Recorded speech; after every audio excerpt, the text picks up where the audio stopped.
It was around when I was 13 or 14, and you kind of find yourself trying to pick and choose your friends, and also at the same time, you're not really worried about what you want to accomplish at that time, but what people you want to hang out with. I wanted to fit in. Wasn't a popular kid in school, and it made me forget about all that. Like, oh yeah, everybody else is doing it, so I'm gonna do it. Friends were doing it. I just wanted to jump right in and have fun. I did drugs because it seemed like it was fun. It was the cool thing to do. The cool thing to do was to get high, go to parties. Growing up, you struggling. Couldn't deal with life. So I didn't have to deal with life. I wouldn't listen to anyone. I was stubborn. Like as a rebellious thing. This is what the rebel kids were doing. I just wanted to see what it was like. I started experimenting with it. Experimenting with friends. First tried it because I was bored. I was always up to try something new. When I was growing up, we had this program, it was just say no, just say no. People are just saying no, but they're not saying why. It's like telling a person no and then they go do it. Sparked my interest on drugs. I knew that they were bad, and I always heard about this addiction, but I didn't know what it meant. That's probably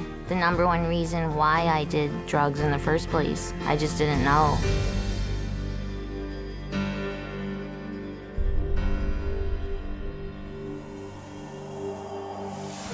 Drugs are everywhere. They're in magazines, movies, TV shows, billboards. They're all over the place. In the movies they make it look cool, but in real life it's not cool. It's a serious problem. And a lot of times they try to glamorize drugs. Like make drug dealers or getting high look cool. But that's only in the movies. In real life, it's a whole different story. All drugs, whether we're talking about alcohol, marijuana, LSD, these are all essentially poisons. It would depend on the amount that you take. I mean, a lesser amount might just speed you up, make you feel really active. Stronger amount or a stronger dosage would act as a sedative, make you slow, sluggish, tired. And even more amounts, it would kill you. You'd have an overdose. Every drug works in these stages. It's only really the amount needed to make the effect that's the difference from drug to drug. A person who's taking drugs, whether for physical pain or just to try and block off any sensations they don't want to feel, those sensations are actually just being pushed away and getting worse and worse. You're going to be totally numb and just not be able to feel anything. When you take drugs, the drug goes through your bloodstream, and later on in your life, that drug can, come back up and into a flashback when you use the drug. You could have taken LSD one day and like a year down the road, it could come back into effect and you can start hallucinating again. And it's not just LSD, it's every drug. So you can get hit with the effects of a drug even a long time after you stop taking them. Drugs definitely affect the mind. Everything you see around you is different than what's really going on. You can't hear correctly, see correctly. All of your senses are totally thrown off. Your perception is definitely distorted. It makes it dangerous for you and others because you don't know what's going on. You can't handle things, the way they're supposed to be handled.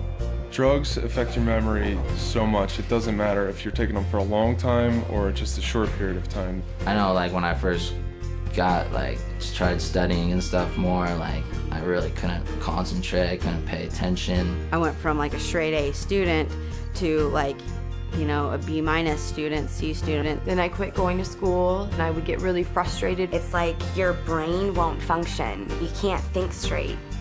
Everything is messed up. I never got anything done. I would start on something and I wouldn't finish it. It just didn't happen. It was just unbearable. I couldn't deal with life at all. I couldn't get a job because I was just out of it completely. My decisions were based off of, what this drug is telling me to do rather than, what I want to do. I got them from friends in school. 2 friends. A friend of mine. My older brother's friends. Bunch of girlfriends. Boyfriend. Ex-boyfriend. Older guy. My dad. My cousin. My brother. My older sister. Older kids. My buddy just said, you can do it every once in a while, it'll be no problem. Told us it was going to be the best thing we've ever done. You can do it once, you'll be fine. It's not gonna hurt you, really. It's just a little pick-me-up. You can't get addicted to it. They said it's not something that you're going to be taking every day. It's just something that you can take when you want to have fun. Oh, this is going to be a fun time. It's a fun drug to be on. Makes you easier to talk to girls. And they said it'll bring you up. It's gonna make you feel different. You're gonna like it. You're gonna feel good. It's all in your face. That's the thing to do. All it is taking a drug dealer's word for it. When you're trying to get someone hooked, you'll say whatever you can to get a customer. You're lying, for them to believe you so you can make money. I would tell people it's fun, makes you energetic, makes you more likable. It's something, you know, people want to be around. I tell them whatever they wanted to hear in order to pick that first one up. You know, when I was 12 years old, I didn't say, hey, I want to be 24 in rehab. I never said that to myself. You know, but that's what became true, you know, and I never thought about it when I was 13 years old. I started smoking pot. I was that kid that started out with marijuana and played around with certain party drugs, whatnot, and I told myself specifically that I would never do certain things, cocaine, heroin, and it only took a short time for me to finally accept it and be like, okay, I'll try that. I had no idea where it would lead me, to almost dying, to stealing, lying, cheating, ruining relationships. It didn't matter. I didn't get into sports. I didn't get into the clubs. I didn't even go to prom. Left me with living on the streets without a family, you know, and is that what I set out to be? No, you know what I mean? I was just set out to have a good time at college parties. The drugs robbed me of all the pleasure of life. The drugs took away my family. The drugs took away my girlfriend, my friends. I looked back on 5-6 years of my life and saw that all I had done is absolutely just ruined incredible opportunities that I had to have success and hurt all the people around me. It's not just something that's going to affect tomorrow, it's going to affect forever. You don't have to find out everything for yourself. You don't have to find out what a car accident experience is like. Do yourself a favor.